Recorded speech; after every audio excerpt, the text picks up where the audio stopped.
They have just been wasting our time. Obviously, it's no brainer, and it's obvious that once one has been committed to High Court for trial, you cannot reopen the case for investigation. It's no brainer. Even an ordinary person, a lay person would know this, that the jurisdiction of this honorable court is exhausted at a time when committal proceedings are conducted. In other words, we have a doctrine of functus officio. Once the lower court has exhausted its powers, its jurisdiction, its mandate, it becomes functus officio. In other words, its hands are tied. You have no choice but to terminate the proceedings. So that is the thing. This magistrate had no choice but to terminate all the proceedings relating to Dr. Besigye's case after conducting the committal proceedings on the 29th of May. And this is been actually waste of time. But on the side of the case,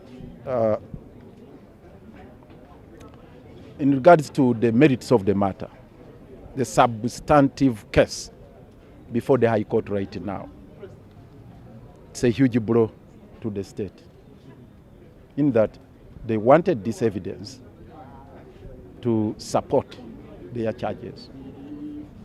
And it's the reason they put in this application, so that court could issue an order to allow them access the data on Dr. Besigye and Obed Lutare's phones, which court has now rejected because they have no jurisdiction. Obviously, as we explained, they had a dilemma. They were in a catch-22 situation. They were placed between a rock and a hard surface. They had 6 months within which to conduct the investigations, which lapsed on the 20th of May. But at that time, by that time rather, they had not exhausted all the investigations. And all they had to do is to admit Dr. Besigye on mandatory bail in accordance with the provisions of Article 23 of the Constitution. Yet they never wanted Dr. Besigye released. So they had to keep him on remand under all circumstances. But their time had run out. They had to close the case at that time. But they still had a pending application to access data, which they had to pursue.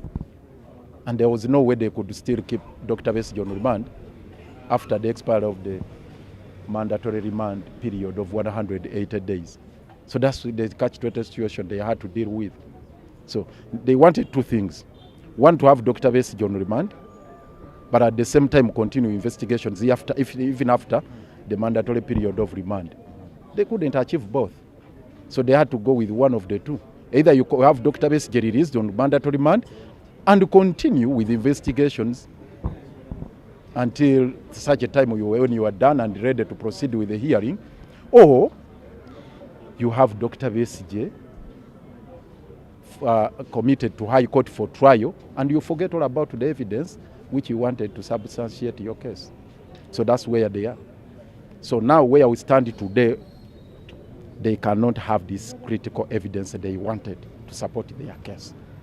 Because now the magistrate has, and rightly so, decided that she has no jurisdiction because she is functus officio. She exhausted that jurisdiction, and therefore they cannot proceed with the application to access Dr. Besigye's information. And that has far-reaching implications on the merits of the matter, because they badly needed this evidence to support the charges before the High Court now. So that's the call we are making now that their case is hollow. They should have it withdrawn. It should be withdrawn, because without this critical evidence, it's an exercise in futility for them to proceed with the prosecution. It's no brainer again to say that they have no case against Dr. Besigye without this kind of evidence, which they badly needed. And they cannot have it. It's a fait accompli now, it's gone, totally gone. Because the High Court cannot open even the slightest window of ventilation to allow them smuggle in this evidence. It's not possible. Kaput.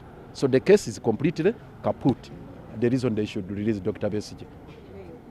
That said, For us, we are proceeding with the application for mandatory bail, which we filed upon the expiry of 180 days on remand.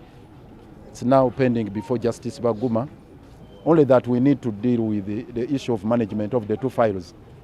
The substantive case is before the ICD. Yet the application for bail is in the criminal division. So we are going to sort that out administratively and have this matter fixed for hearing so that we can have Dr. Besigye and Obedi Ritare released. Thank you.